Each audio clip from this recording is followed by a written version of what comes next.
Good morning, students. Today I will explain the fifth chapter of your science book, that is PD classification of elements. The video of this chapter was given to you yesterday. आपने video देखी होगी इस chapter की PD classification of elements की। इसमें आप क्या पढ़ेंगे कि भी हम एलिमेंट्स को सबसे पहले कि क्यों क्लासिफाई करते हैं। ये क्वेश्चंस आज आप बुक में करना, ये 3 क्वेश्चंस करने हैं। पहले तो ये है कि हम क्लासीफाई क्यों करते हैं, यानी इनका वर्गीकरण क्यों करते हैं अलग अलग ग्रुप में। वैसे आजकल तो हम जो जिस क्लासिफिकेशन को, जिस पीरियडिक टेबल को यूज करते हैं उसको मॉडर्न पीरियडिक टेबल कहते हैं। उसकी डिस्कवरी बाद में हुई, उससे पहले कुछ वैज्ञानिकों ने बहुत सारी टेबल्स दी हैं, उनसे भी मदद मिली, लेकिन उनकी कुछ ड्रॉबैक्स थी या लिमिटेशंस थी, कमियां थी। लिमिटेशंस माने कमियां थी। तो शुरू में तो 3 वो आपको दी हैं। डोबर्नियर ट्राइड्स है एक क्लासिफिकेशन, एक न्यूलैंड्स लॉ ऑफ ऑक्टेव्स है उसकी क्लासिफिकेशन इनकी, और एक फिर है मेंडलीफ पीरियडिक टेबल, उसकी भी, उसमें भी एटॉमिक मास के आधार पर वर्गीकरण किया गया है। इसमें भी एटॉमिक मास के, इन सब में एटॉमिक मास के आधार पर। तो इनमें बहुत सारी कमियां निकल कर आई, वो हम अभी देखेंगे। मेंडलीफ में भी कमियां निकल कर आई। और मॉडर्न पीरियडिक टेबल में एटॉमिक नंबर के आधार पर, जो आजकल लगभग 110 के करीब, उससे ज़्यादा एटम्स एलिमेंट्स डिस्कवर्ड हो चुके हैं, उनका क्लासिफिकेशन किया हुआ है।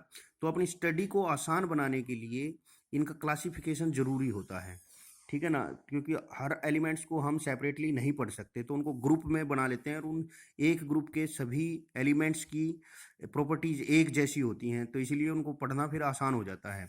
तो ये पहले क्वेश्चन का आंसर तो यही होगा, व्हाई वी क्लासीफाई एलिमेंट्स। तो इसका आंसर तो यही होगा, we classify elements to make our study easy, है ना, to study them these elements easily. दूसरा है what is Dobereiner triads and what are its limitations. तो सबसे पहले जो वैज्ञानिक ने इसका क्लासिफिकेशन की कोशिश की, उसका नाम डेबोनियर्स था। उसने ये 3 ग्रुप को का ही क्लासिफाई किया था। ये इसकी सबसे बड़ी लिमिटेशंस थी, ही क्लासिफाई ओनली 3 ग्रुप्स।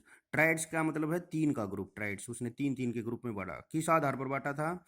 उसने इस आधार पर बांटा था कि एलिमेंट्स को 3 का ऐसा ग्रुप बनाया कि फर्स्ट और थर्ड का जो एटॉमिक मास है, उसका एवरेज जो है वो सेकंड के बराबर आना चाहिए।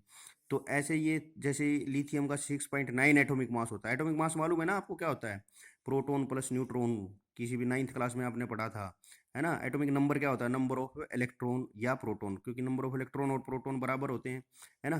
तो एटॉमिक मास लिथियम का 6.9 होता है, पोटेशियम का 39 होता है, सोडियम का 23 होता है। इन दोनों को जोड़ेंगे तो ये आता है 45.9। इसका एवरेज, इसको 2 से डिवाइड करेंगे, एवरेज ऐसे ही निकालते हैं ना, 2 को जोड़ के 2 से भाग करना, दोनों को जोड़ के। 3 संख्याएं हो तो 3 को जोड़ के, तीनों को जोड़ के 3 से भाग करना, डिवाइड करना। तो इसका ये 22.95 आया, यानी कि 23 के नियर है। तो ऐसे उसने इनका क्लासिफिकेशन किया और देखा कि इनकी जो प्रॉपर्टी वो सिमिलर है। लेकिन उसकी सबसे मेन लिमिटेशंस क्या है कि ही ओनली क्लासीफाई 3 ट्राइड्स, ठीक है। फिर न्यूलैंड्स ने कैसे किया? उसने भी इंक्रीजिंग एटॉमिक मास के आधार पर ही arrange elements according to their increasing atomic mass के आधार पर उसने अरेंज किया। He arrange 56 elements. उसने उस समय जो डिस्कवर्ड थे 56 एलिमेंट थे, उसने ऐसे उसको डिस्कवर किया, ने उनको अरेंज किया। और क्या पाया? ही पाया, उसने पाया कि every 8th element have the same property of the first.